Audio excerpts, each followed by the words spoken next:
Hey everyone, I'm Boots. Welcome to COCOISM, the podcast. And I'm Coco. Here we are. How are you doing? I woke up, I'm feeling good, and I love that. How are you doing? Yeah, let's come on in. Let's get comfortable, take off your shoes, get something to drink. Let's get into this week. So where's your mind?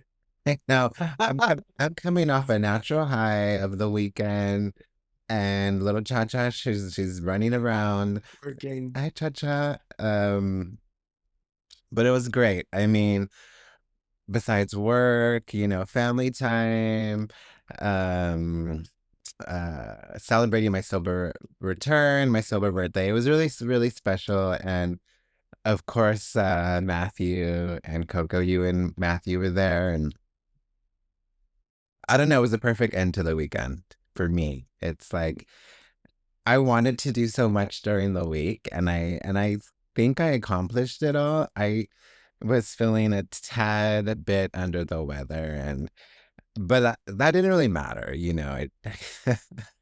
I couldn't eat everything that I wanted to eat, but I had a great weekend. I mean, I did a really fun catering event that I do every year, and I got to see a lot of old friends, and it's like it's kind of a bunch of actors and creatives like coming together. So while we're all working, everyone is kind of like acting out whatever project they're working on. So um so we'll be rehearsing lines, like acting out scenes, and we're giving like critiquing each other, and it's a really fun work environment, and I really loved it a lot. And then Sunday was the end of the weekend, and you and Matthew just my friend Reese, we ended at this most beautiful meeting that I go to on Sundays. So I don't know, here I am. The journey continues. All of the things that you said, it's so amazing. But when you told me this morning, I was gooped. You brought me the flowers home that were on Kim's table. Yes. So there's that. And You have Kim Kardashian's orchids. just kidding. So like Just first name basis. Hey girl. I love that. I feel like if Kim did her podcast, it would just be called Best Kim. Saturday night, honestly, I was like, Kim runs Hollywood, and Yeah. you know, cheers to that. Kim runs Hollywood. I mean, you have her orchids, they were brought back, to the back of the event. And I was like, I have to take these to Coco. Dying for the show, all's fair. And, Kim is just ruling the roost, Yeah. I guess I would say. And there's so much to visually see that you're like, I have to watch it again because I missed so much. I missed Kim's ass hanging out in the G-string suit by Galliano. These are the times when you just need to put down your phone because we're scrolling, we're watching. Sorry. And how do we miss Kim's booty out? And it wasn't Galliano, it was John Bon Gaultier. Sweetie, Sorry. that's not crisscross the designers. She's like, I had my stylist, which is Kim's stylist, gone all over the world to all of the archives. For this show. Yeah. No wonder no wonder she has the cast that she has. I mean, they knew they were gonna get dressed Yeah. up. And girls love to play. We love to play. Like, let us play. And it is like the ultimate, it's like Sex and the City on steroids. You know what I mean? It's the slumber party you've always wanted. And I feel like this stuff really happens. Like in terms of like Wait, the slumber parties and the puppy pile. You know? oh, Puppy oh, okay. Niecy Nash. This I mean, okay. I'm picturing it, I would have a ball, Yeah. and let's get a puppy pile going here. So long. Farewell to you, my friend. There's always a tune. From my childhood.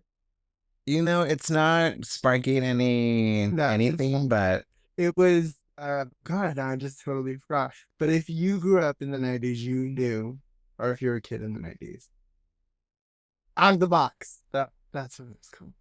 It's It a was TV show called Out of the Box. so long. Farewell to you, my friends. Goodbye for now. Until we meet again. Okay, that is enough, but it really brings me so much joy. And if you know, it'll bring you so much joy as well. Oh wow. I mean, I can't wait to see this. Yeah. That was Out of the Box. What you did. Maybe it's this new era you're in. It's like the hats, the really splashy coats. I mean, is this a fall winter vibe? I just feel like I just want to wear hats all the time because I got my hair braided. And that's the only time I can wear hats because when my hair's out, I have a fro and it doesn't give you that available space to put a hat on your head. So when I have braids on, you get all my hats. And yes, I own all of this. You know what I mean? I was thinking when I was getting dressed today, I was like, wow, like there's so much stuff in here that has not made it on the podcast. Yeah. Like you right now, Right. you're giving Komoto, you're giving boots, solar, what's it called? Solar. Return. No, but it was solar and sobriety together. What was that? Soblicity. Period. The Art of Soblicity. Episode 6, COCOISM, the podcast. Well, I love the energy that you're bringing. I mean, it's really something different and don't stop. Period. And that was my next note last week's episode. Let's talk about that just a little bit. What was the title? The Art of Soblicity. Which, if you don't know, Boots is the writer on this show.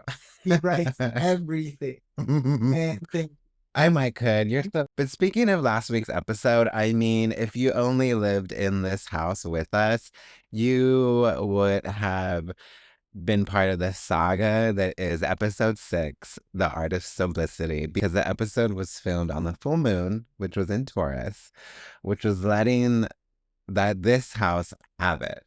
I have to say this prayer, and it's God, bury my pride so my pride doesn't bury me.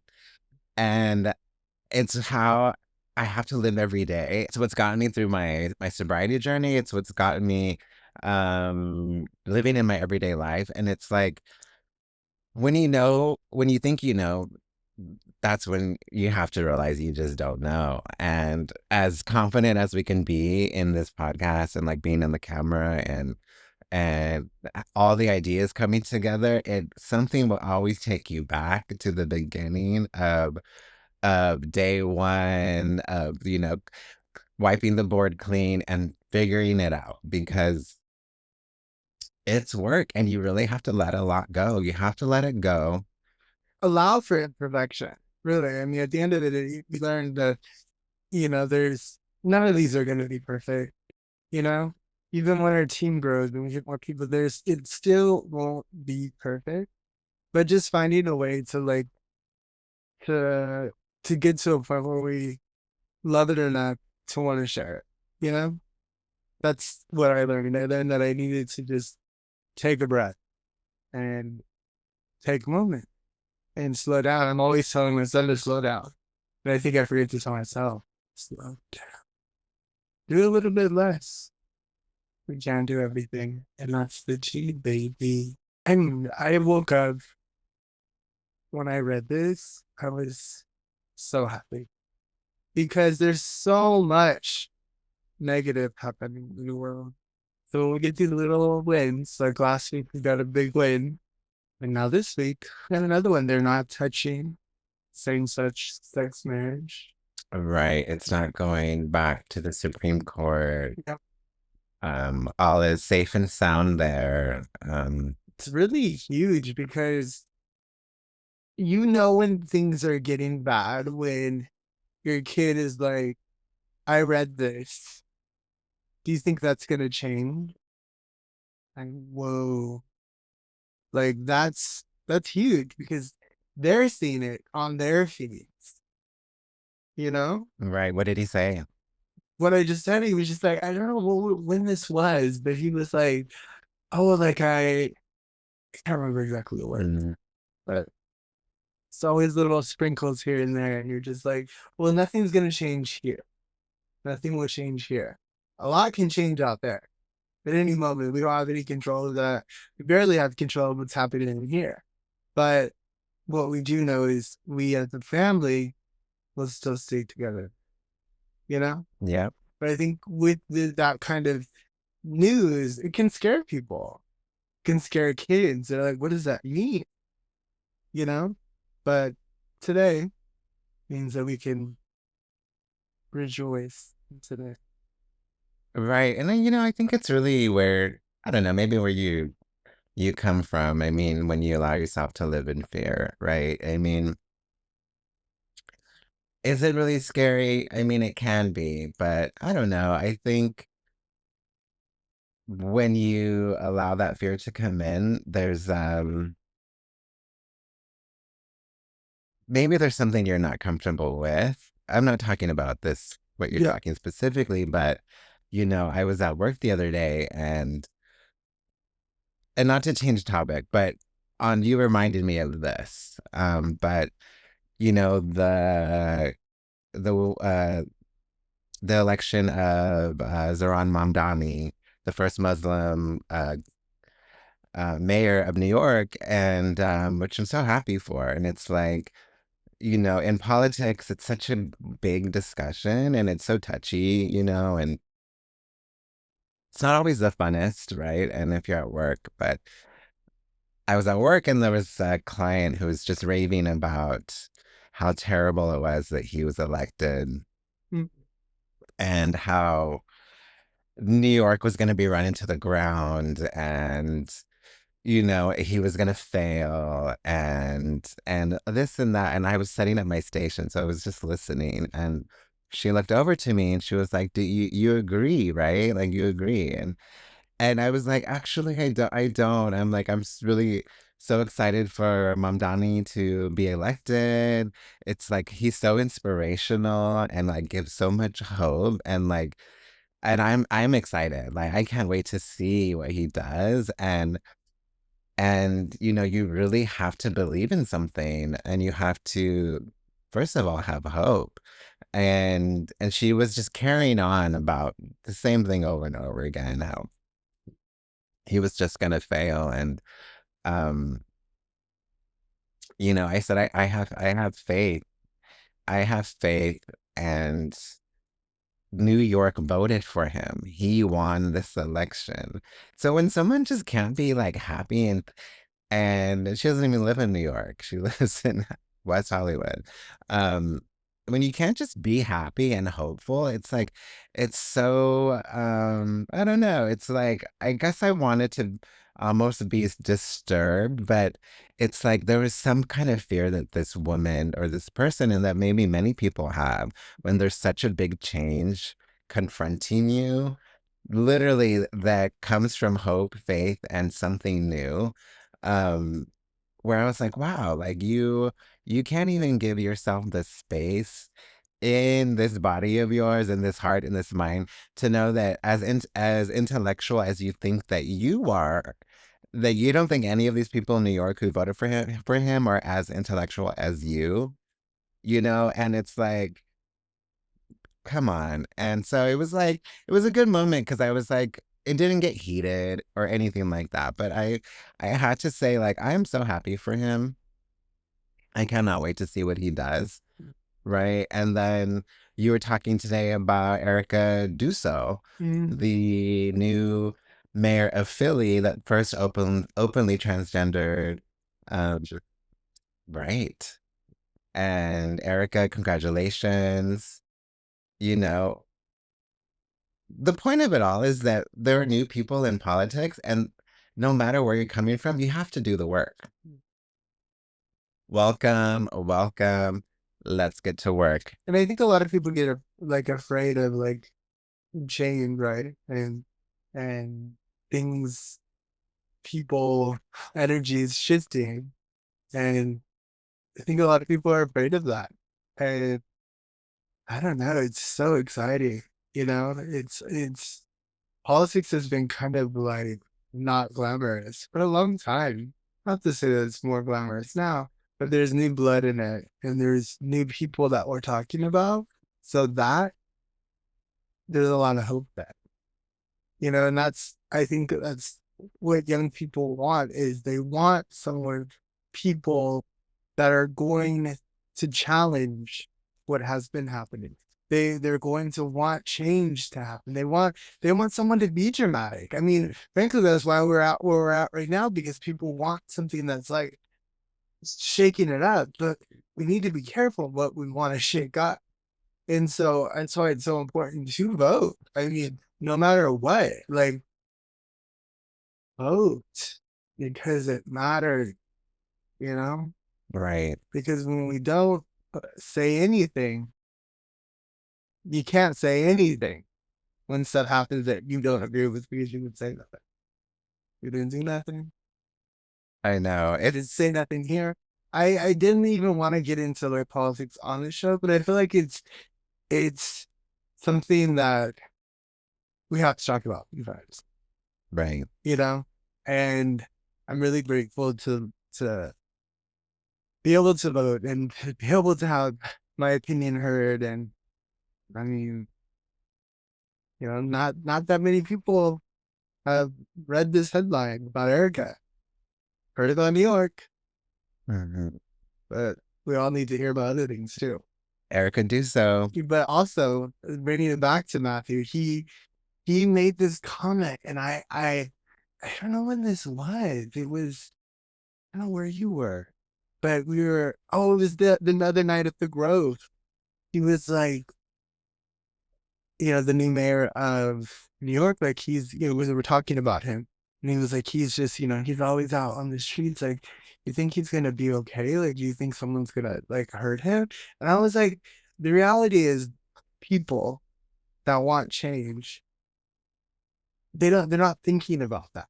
They're just trying to create change. They can't control what's gonna come at them.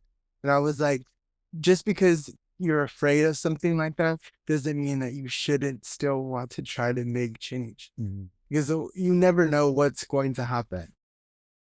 But if you're quiet and don't say anything and have all these opinions and these things that you want to change, if you don't say anything, then it's no one's going to hear it. But he is not afraid of whatever it is. So as we were closing with Mamdani, the first Muslim mayor of New York, Erica Dusso, the first openly transgender female of Philly, let's get it started. And And also to Texas, y'all need to chill all the way out.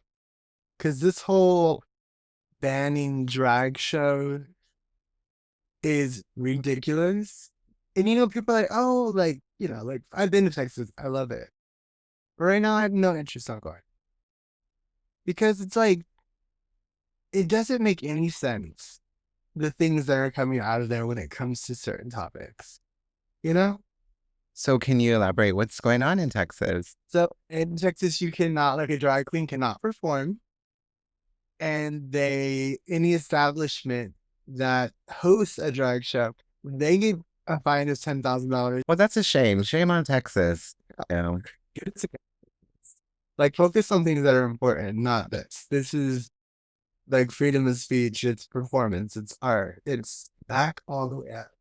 I mean, I recently met one of my favorite drag queens. At the airport in Mexico. I'm coming back here to LA, and it was such a I don't know. You guys were in the background, like you and Chelsea and Saeed, and I literally sometimes I have these moments when I run into someone and I feel like we're already friends.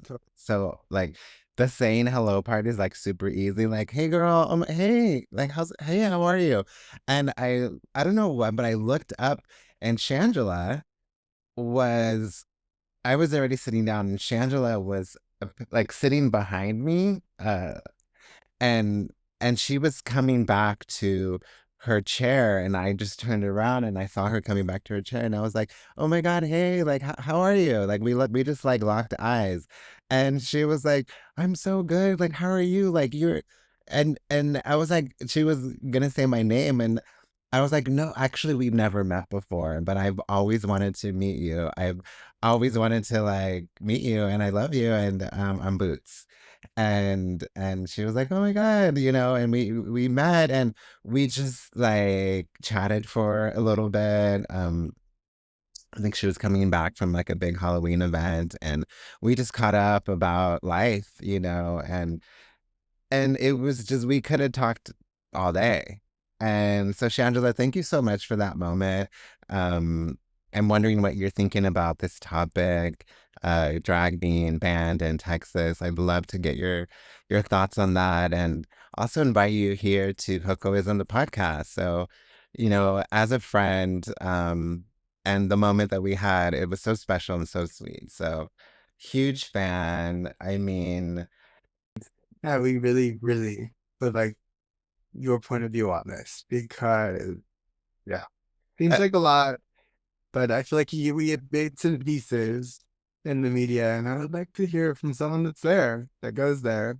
it was really sweet. And then we said goodbye. We gave a big hug and a kiss. And then, I said hi on Instagram. But it was a moment. I mean, Shangela is like legend. I mean, RuPaul's Drag Race. Let's Okay. just drag bitches. And on that note, do you have any hairdresser stories? Do I? Yeah. I mean, I have one. I have a few. I have a couple. I have. I mean, we can start in behind the chair or in the land of creativeness. What would you like? Wow, those are so huge, both of them. I would say behind the chair. Okay, behind the chair.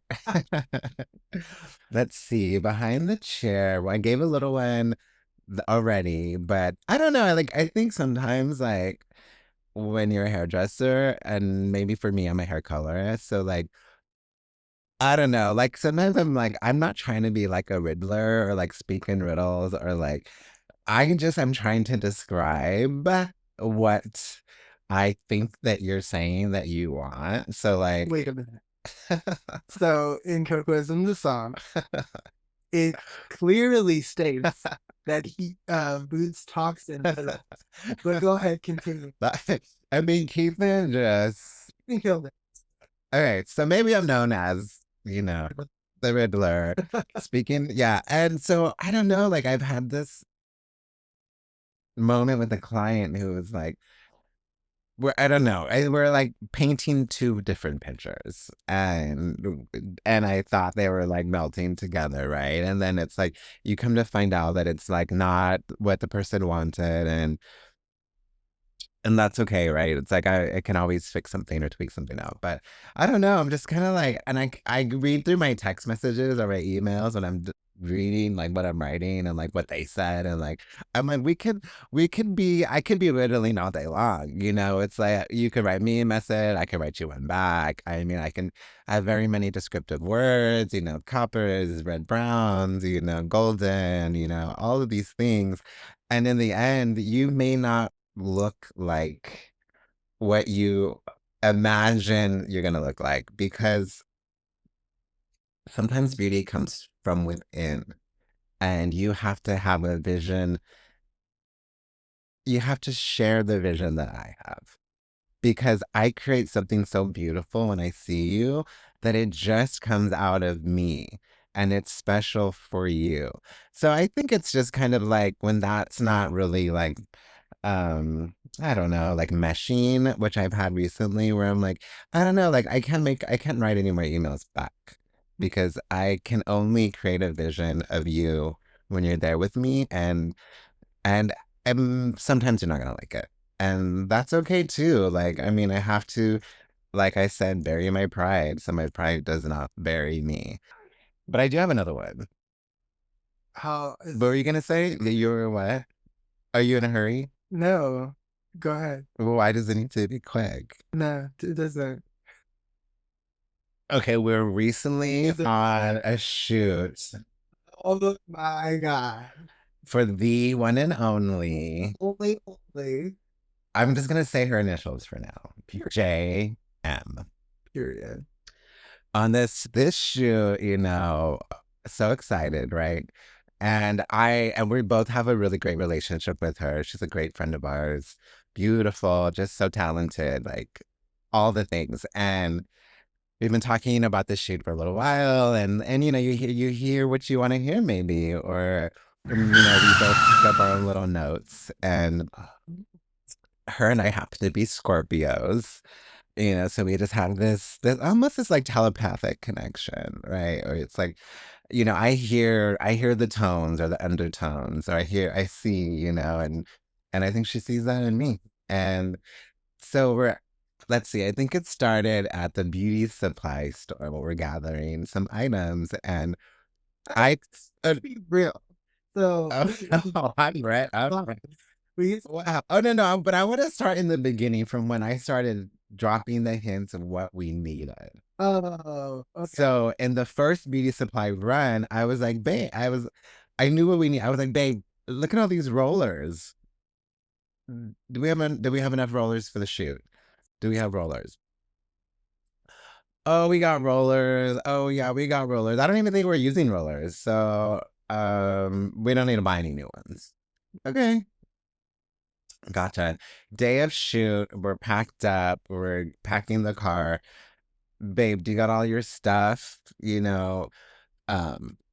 got everything we need for this shoot? This is a dynamic, multi-look, all day, different hair looks, all the things kind of shoot. Do you have everything we need?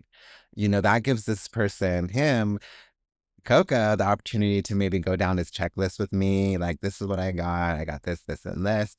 He doesn't always do that or ask me for help, and that's okay. We get in the car. I also say one more time, you think we got everything? We got everything. Okay. And so, yeah, anyways, we get to the house, and the first thing JM says is, I'd love to start with the roller look because I want to be the first shot at the shoot. Okay, and if let's just like simmer all the way down with your comment. Oh, say. We all have roles in this jam shoot, right? We all have things, right? And you said rollers, and I'm like, rollers I have, I'm like, I don't know. That's not really the vibe. I was gonna create this look without rollers, right? But then only got there and I was just like kind of seeing everything. I was like, you know what? And I looked at it and I was like, I don't have my roller bag because she said the specific word rollers, which before then I didn't really hear the word roller. I know I did. You know? And then in reality, like your job at that thing is to make things happen. And so you needed to go to the store and get those humongous rollers that I did not have. But you have the opportunity to then create the look that ended up coming out. But it happened as it was supposed to, because I would have brought the original rollers. It wouldn't have gave us that grandiose shot that we got. So in the big picture, that's exactly what was supposed to happen because you were supposed to run off and get the ones that you were gonna get so that we could get that shot. Kills, baby. I have to agree. It's so crazy how things work out. You're so right. It's like And you found them. we got there and we didn't have any rollers, and like I was like, oh shit. And then JM was like, I'm gonna Instacart some on over here. They'll be here, and I'm like, no, I gotta go get them. And you're right. It's like if we would have brought the rollers that we had, it wouldn't have been so like amazing. Oh, and then I have to say, ever since that shoot, the way that I've been like thinking about hair, like I just want everything to be so big and bouncy. Yes. You know what I mean? And I haven't used the rollers since then. But that shot, if the rollers were any smaller, Jam would have been like, oh, that shot's okay. But those rollers made the shot. It made It doesn't mean much. But when she wanted a set and you showed up with those, you gave her the shot that she wanted. And that's when the photo shoot you knew was gonna be hot. Mm. Because we got to play these rollers like were a gift from God. I mean, This it's like, how did this happen? that's pretty epic. I mean, Congratulations. thank you. I feel like what lesson did you learn? There's a huge lesson. Well, I mean, the lesson is again for me, like when you know you don't know. It's like I thought we were dead. I was like, she's gonna be so disappointed, right? But it's like as a creative, it's like everything's gonna work out. And it's planned and it's supposed to be the way it is, and that was supposed to happen. Yeah. And I think that you have to remember too, with these shoots, and yes, I may be like physically doing the hair, but I think that like, in the past, you'd be like, oh yeah, I'll assist you, or like I'll make these do back our BTS content. But I think that you have to realize that you're just as much a part of this shoot as I am. You know what I mean? You give that second look, but look, you need to give yourself the credit for that instead of being like, oh, I'll be BTS or your assistant. Because the sheets that we do, 90% of them wouldn't be as good if you didn't show up the way that you show up. I know. You are co-creating. I know. That's what I learned. So are you gonna let the cat out of the bag, or The 19th, right? well, the triple Scorpio? She's coming, honey. She's coming to COCOISM. Miss Jenna. Malone, Jenna Malone. baby. She gives it to y'all. I mean, we're all Dead. such us. We just love when we're in the same room. I mean, we have a good time, we play around. And this interview that comes out next week is a really beautiful look into our relationship, where she's been, where we've been together, and we're really excited to bring that. Right? Yes. My gosh. I mean, the new Frankenstein movie by Guillermo del Toro. Okay, well, the movie was amazing. I mean, we didn't get to see it in the theater, but um it was I didn't know what to expect, and it was so sad. I mean, Frankenstein, the story Yeah. is a really beautiful film, and I don't know. And it's not, Frankenstein isn't the monster. Frankenstein is the doctor who created him, the surgeon who created him, Yeah, right? it kind of like switched it. He's the monster because even like the guy that plays the doctor, his last name's Frankenstein, but his name is actually Oscar, and he um is the monster. I mean, he ends up killing his whole family. Yeah. You know what I mean? To create this thing to like almost prove a point to be right. Because since he was younger, he lost his mom, and then he saw this red dark angel, and he almost was like, "That's the vision of my life." Mm, And I think it plays paints this beautiful picture of like this, like that darkness that we all have, and if you look at it, madness can happen. You know, right. and that movie was so beautiful because of just all of like I mean, to me, the lab was like the craziest part because everything was so oversized, right? Right. Remember the Medusa on the back wall? Yeah. I mean, I just love like huge dynamic things like that. Mhm. That you're just like they're almost like bigger than life, but in a way that you like wish that we could live like that. And, I mean, I would love to have a Medusa that big on my wall, you know? Yeah. What a cool movie. And Jacob that plays the creation. What did they call him? Wasn't he the monster? Oh, yeah, they refer to him as the monster. How he in the towards the end, he's like, "I want you to create someone else, another monster, so that I can live my life with, because I can't die." I'm just like, wow, it's just such a. Into the end when I don't want to say too much, but when that last scene where they refer to them, Frankenstein is like, "You're my son," and like, he's just, it's so powerful, Right. you know? Well, because he was created, and he was created not almost out of magic, right? Because you can't explain why he can't be killed, and he won't die, the monster, and he ends up having a soul, right? And him knowing that he can't leave the earth, and as many times as he challenges Victor to like, kill him, to like kill me so I can either be gone, or I'm gonna hunt you until you die. And he just asks him to please make another monster like me, like if I'm going to be here forever, give me a companion, Mm. you know.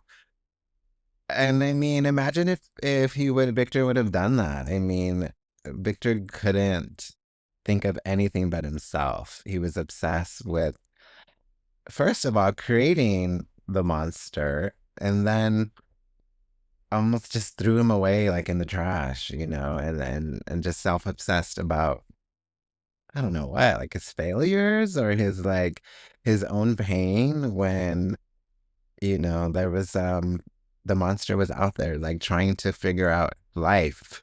Mm. And trying to get back to him. And trying to get back to him. I read an article about the Guillermo, and he said that he's been wanting to make this movie since he was a kid. And he was like, I didn't know how I wanted to say it, but I really wanted to like paint this picture that hasn't, because all the other Frankenstein movies have been like time, in certain time periods, right? Right. And that's been the focus, right? And this one, he really wanted to be really dynamic, and he really did that. And really, like, you can, I guess, watching anything, you can make your own story with it. But I really saw like people now like creating these lives that they want, or creating this thing that they think that they want, and then that becomes the monster, right? And then they can't get away from it after they've created it. Mm-hmm. And the monster, and this would be all he wanted to be, was just a part of the world. He wanted to like just experience the world and its beauty. Then saw like and what that does, the death and the rebirth and the cycle. And it was probably like, what in my top 5 for sure. Yes. Yeah. And Jacob was slain. Jacob was slain. And so good. I didn't even see him in the role until like halfway through. And I was like, who is that? I mean, that film was beautiful. Everything. You are too many things, dude. I'm bringing here. I'll be too many things with you because you're too many things. So let's be too many things together. Together. Together. Thanks, Coco. Meow.